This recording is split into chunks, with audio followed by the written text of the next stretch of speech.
నేను భోపాల్ పోవడానికి ఒక దాదాపు 2-3 మంత్స్ బిఫోరే మోడీ గారు వచ్చిండు. అక్కడ వచ్చి 14 లక్షల కోట్లకి ఏం మూవీ చేసి పడేసారు. ఇది మధ్యప్రదేశ్ గవర్నమెంట్.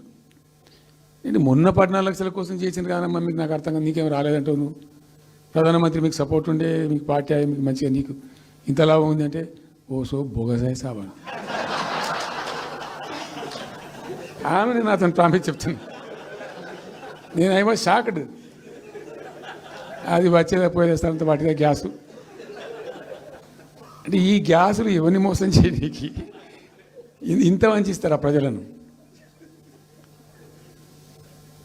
నికరంగా వస్తే పెట్టుబడులు రావాలి కదా, కనబడతాయి కదా. ఆ పెట్టుబడులు వస్తే లాభాలు జరుగుతాయి, ఉద్యోగాలు వస్తాయి, ఫ్యాక్టరీలు వస్తాయి, అడిషనల్ ఇన్కమ్ జనరేట్ అవుతుంది, స్టేట్ గవర్నమెంట్కి జిఎస్టీ పెరుగుతుంది. ఏం లేదు, వాటిదే గ్యాస్.